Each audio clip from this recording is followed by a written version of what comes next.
Bienvenue dans cette nouvelle édition du journal de campagne. Voici les titres. Les femmes du RHDP en campagne à Blolequin, à l'ouest de la Côte d'Ivoire. La majorité présidentielle souhaite mobiliser 2000 électrices dans cette localité. Et puis, le candidat indépendant Kouadio Konan-Bertin dévoile son ambition pour les paysans de Côte d'Ivoire. Il souhaite améliorer leurs conditions de vie. Les détails dans ce journal. À suivre également dans cette édition du journal de campagne, la carte postale de la ville de Toulepleu à l'extrême ouest de la Côte d'Ivoire. Les femmes du RHDP sont allées à la rencontre des habitantes de Blolequin à l'ouest de la Côte d'Ivoire. Objectif, mobiliser 2000 électrices pour le compte du candidat de la majorité présidentielle, Alassane Ouattara. Retour sur cette rencontre avec notre envoyé spécial à Blolequin, Olive Adiakotan.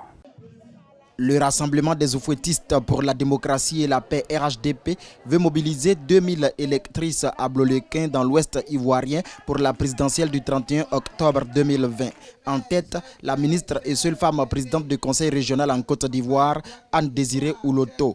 Ici, la directrice régionale de campagne du candidat Alassane Ouattara a proposé aux femmes le programme de société de son mentor. Quel est le président, après le président Houphouët-Boigny, qui a réussi à faire mieux que le président Houphouët-Boigny? Il est le seul. C'est ça le bilan. Elle gagne beaucoup.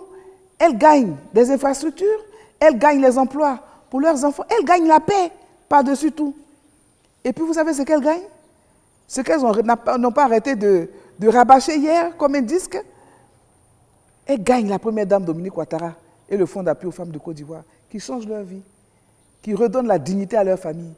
Plusieurs centaines de femmes ont pris part à ce meeting d'ouverture de la campagne dans la région du Cavali. D'après les organisateurs, les femmes de Blolequin ont soumis plusieurs doléances, surtout l'autonomisation financière aux représentants du candidat Alassane Ouattara. Nous avons besoin de financement pour nos activités et pour nous aider, pour que nous soyons autonomes à Blolequin, puisque nous parlons de l'autonomie de la femme. Nous voulons que Blolequin soit dans le train de l'émergence et pour le développement. La campagne électorale se déroule du 15 au 29 octobre 2020. L'électorat féminin du Grand Ouest est estimé à plus de 50% selon les cadres et élus du RHDP, Rassemblement des oufouettistes pour la démocratie et la paix. Opération séduction du candidat indépendant Kouadio Konan-Bertin face aux paysans de Côte d'Ivoire. Il leur promet une retraite paisible aux frais de l'État s'il est élu au soir du 31 octobre prochain. Le point dans cet élément signé Alain Canon. Le candidat à l'élection présidentielle du 31 octobre 2020 poursuit son périple à travers la Côte d'Ivoire pour convaincre les électeurs. Après Divo, Yopougon et Yamoussoukro, Kouadio Konan-Bertin a déposé ses valises ce samedi à Béoumi, dans la région du Béquet. Cette communion avec la population au terrain Goli de la ville a été l'occasion pour lui de présenter son projet pour le monde rural. Ce que je vais faire dans ce pays, quand je vais être président, d'abord, il faut que vos cacao en accarde soient bien payés. Je suis paysan. Je connais la valeur du planteur. Et je sais que quand nos parents ont l'argent dans le village, la Côte d'Ivoire se porte bien. Il faut faire en sorte que nos villages ne soient pas pauvres. Comment quelqu'un qui a travaillé depuis 20 ans, 15 ans au champ, il a fait cacao, il a fait café, il a 70 ans.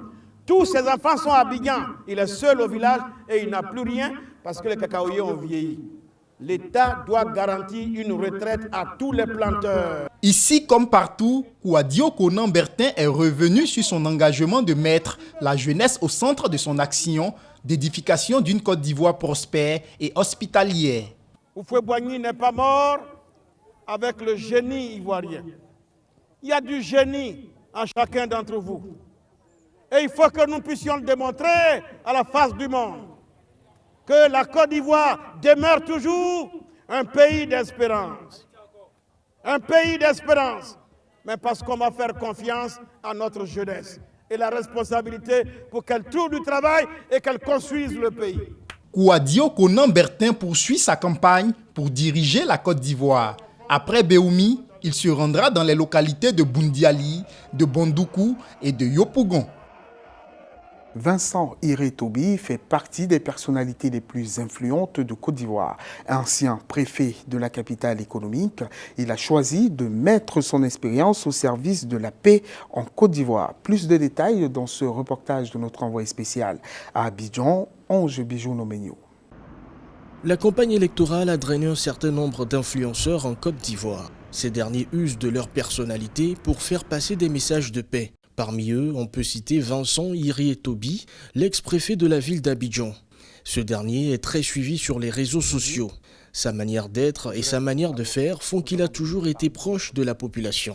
Dieu m'a fait la grâce de visiter presque tous les pays d'Afrique. Je connais le prix de la violence, je connais le prix de la haine. J'ai vu des destructions dans les pays. J'ai été dans les pays les plus difficiles d'Afrique. J'ai été dans les pays qui ont connu le chaos total. Il n'y a pas un seul pays ayant été en très grande difficulté où je n'ai pas été. Et je connais le prix de la paix. Quand je regarde mon pays, quand je regarde l'euphorie, la passion, l'aveuglement qui s'empare des hommes politiques et des populations, je dis, vous ne savez pas. Vous avez vécu déjà une crise en Côte d'Ivoire. La plus grave, c'est le 2010. Mais il y a des crises beaucoup plus graves que celle-là, qui ont coûté des centaines de milliers de vies. Et c'est pour cette raison que je m'investis aujourd'hui comme citoyen dans la promotion de la paix. Je vais pardonner pour des choses qui sont arrivées. Et cela m'a permis de grandir. Il faut pardonner. Il faut s'accepter. Il faut s'humilier souvent pour obtenir la paix intérieure pour soi, la paix pour sa communauté. Les messages de paix véhiculés par l'ex-préfet d'Abidjan sont teintés d'humour, de plaisanterie et de sérieux. Une manière spécifique aux Ivoiriens. Il a choisi de communiquer de la sorte pour se mettre au même niveau que les populations. Nous avons un langage qui peut être châtié, qui peut être académique. Mais il sert à quoi? Si on a des populations analphabètes qui ne sont pas à l'école, pour plusieurs raisons, qui ne comprennent pas ce langage, il faut parler le langage. Vous avez une population qui vous écoute, parlez le langage de cette population. Ce n'est pas tuer le français. En 2020, Vincent Iré-Toby démissionne de son poste de préfet pour des raisons personnelles. Il se consacre à 100% aujourd'hui à la transmission des messages de paix. La carte postale du jour nous amène à Toulepleu, une ville située à l'extrême ouest de la Côte d'Ivoire. Ville forestière et montagneuse, ses habitants sont des descendants de la communauté Oué. Reportage. Fondée en 1913, la ville de Toulepleu se situe à l'extrême ouest de la Côte d'Ivoire. Elle se trouve à une quinzaine de kilomètres de la frontière Côte d'Ivoire-Libéria. Toulepleu appartient au Oué, peuple autochtone de la région. Toulepleu, c'est également un fort potentiel agricole et touristique. C'est une ville forestière et montagneuse du district des montagnes dans la région du Cavali.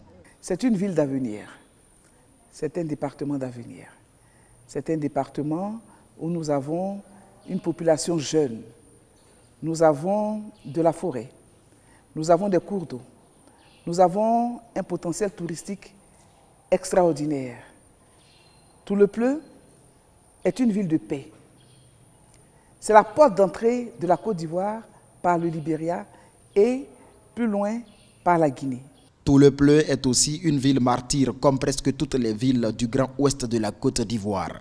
Elle a souffert des affres des crises successives, avec même souvent l'invasion des milices libériennes. Et en 2020, année de la présidentielle, on sensibilise ici davantage à la paix. Vraiment, nous avons souffert à Toulepleu. C'est pourquoi, à la veille des élections, tous les chefs ici présents, le chef Vamondé, le chef Alain Guidi que je suis, lançons un message fort aux populations de Toulepleu, afin que ces élections-là soient des élections vraiment apaisées. Nous prodiguons des conseils à nos enfants pour qu'on cherche à regarder le bonheur devant nous. Toulepleu signifie chez Toule en langue Dan ou Yakouba, mais c'est une ville Oué, peuple autochtone de la région. Son nom originel serait Toulobri chez Toulo en langue Oué.